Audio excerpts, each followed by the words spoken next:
The Frayer-a-friend EduProtocol is a fantastic way to get to know your students at the beginning of a school year. And when you bring it into Canva and add a little Canva magic, it really takes this EduProtocol to the next level. So let's go ahead and get started.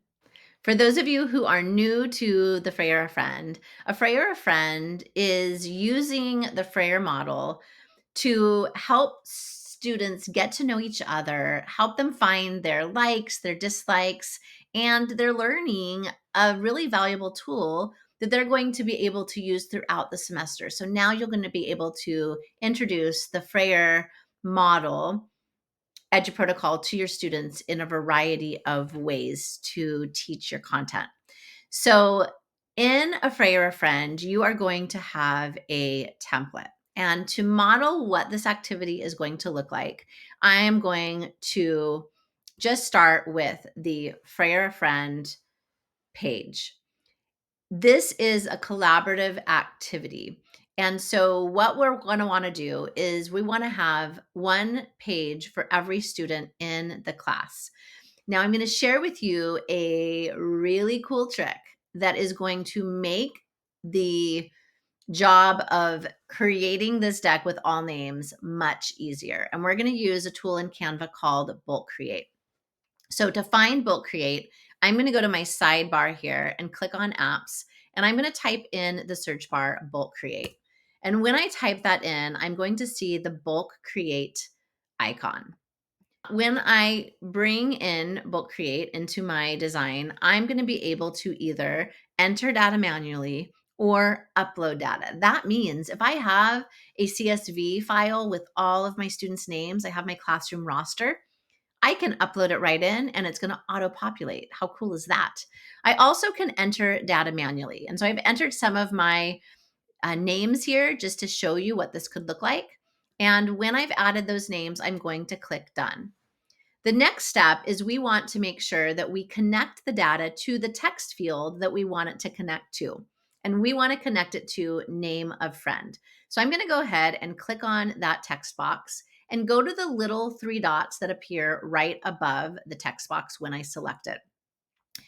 Halfway down the list, I'm going to see connect data. So I'm going to go ahead and click on that.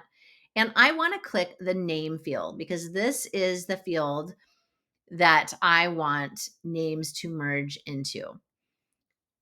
It's just confirming that on the left. I click continue, and now it's asking me, do I want to merge all of these names or do I want to deselect some of them? And I do want to connect all of them. So I'm going to click generate 6 designs. And when I do that, it's opening this up in a brand new template, and look what happens. I have one page for every student in my class.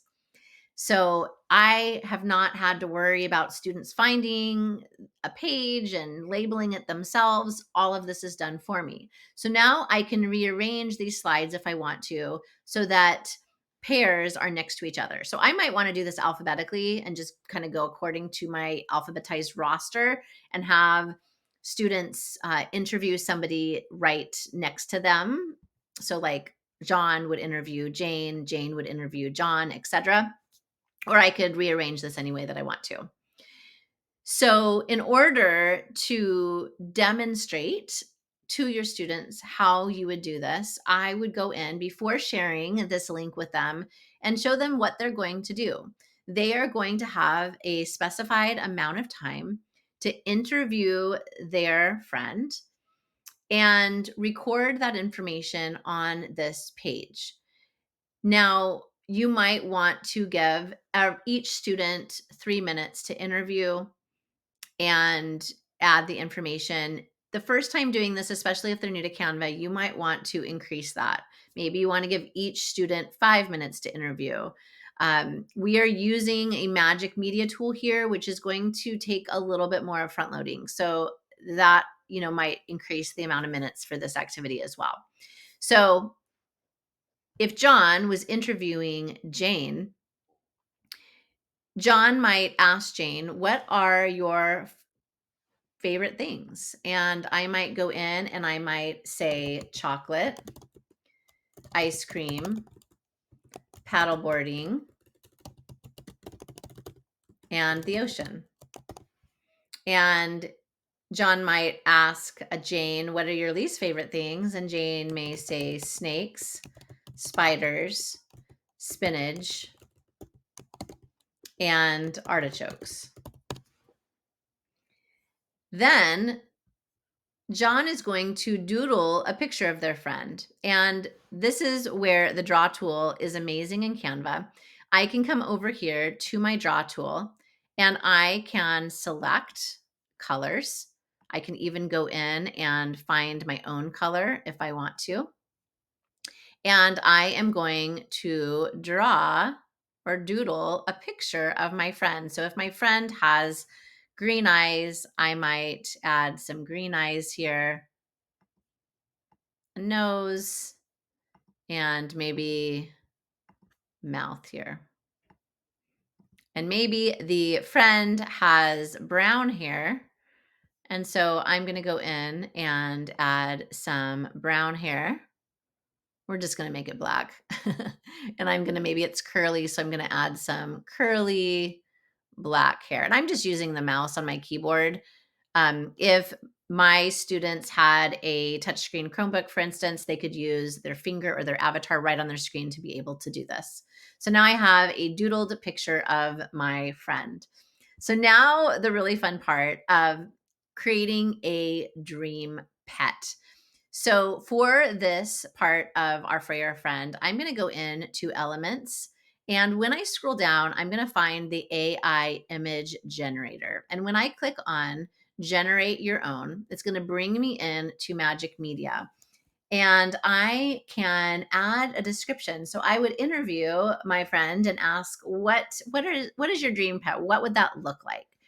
And so I might decide that my dream pet would be, I'm going to use the term Pixar style because I like how it creates images using that style. I'm going to say a Pixar style unicorn eating ice cream and skateboarding. So that'd be pretty cool. A unicorn that loves ice cream and skateboards. So let's go ahead. I'm going to just click none for style, but I have a lot of styles that I could choose from if I wanted to create, a specific look. And I have a square aspect ratio here. So I'm going to keep this on square and I'm going to generate the image. And let's see what it comes up with. It's going to give me 4 different options that I can select. And we might ask our friend which one is closest to that dream pet. So as we look at this, we have some pretty fun little options. And I might decide that, this one right here is closest to the unicorn that I would want as a dream pet. So I'm going to click on that. And I am going to drop it right into my frame there on my page. So now I've learned a little bit about my friends' favorite things, some of their least favorite things. I have a little bit of a description of my friend and I have their dream pet here.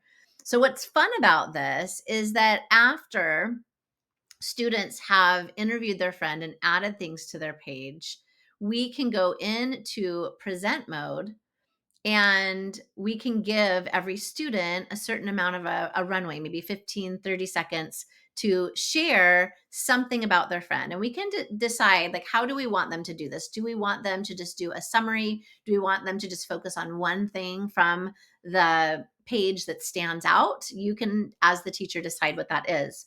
But I also want to share with you that as students are interviewing, we can time it very easily using the timer on the bottom of the page. And this timer allows you to add music as well. So if I wanted to have some upbeat music while my students were interviewing, I could do that. When time's up, I might have them switch and interview their friend for the other 5 minutes. So this really makes it really easy and streamlined because that timer is already up on the board as you are going. Another feature that I love in Canva is the ability to go into grid view. I can go to the bottom of my screen click on grid view, and I can see all my students' pages in one glance. That way I untether myself from my desktop computer. I walk around with my tablet or my Chromebook, able to see which students need support. And I also can make sure that every student is on their own page because their icon is going to show on the page that they're working on, which is really helpful just for that classroom management to be able to see everything again in one glance.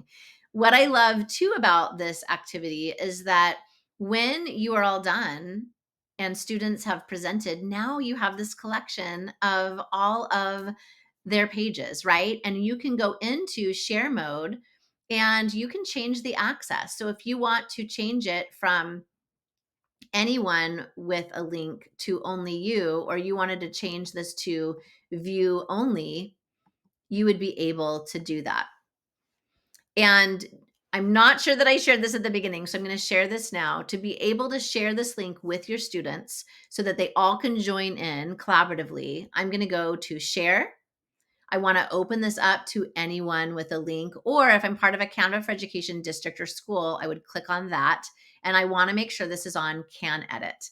And that way I can copy that link and then share it with whatever learning management system I'm going to be sharing links. It could be Canvas, Schoology, it might be Google Classroom. There might be another way. You can even go in and create a QR code and have students scan that QR code to get into this design as well. So I hope this gives you some amazing ideas to be able to bring Frayer-a-friend into your classroom to get to know your kids. You could scale this down and maybe eliminate this magic media piece if you would like, and maybe just doodle a picture of the dream pet. So you could change this up. You could also, instead of them typing in favorite things, maybe they go in to their elements and they find images of their favorite things, or maybe both. They type it in and add the images as well. So what I love about Canva is it just opens up so much possibility for creation. It just allows for this awesome collaborative activity as well. And I think you're going to have a lot of fun with it, and so will your students. So thanks so much for tuning in.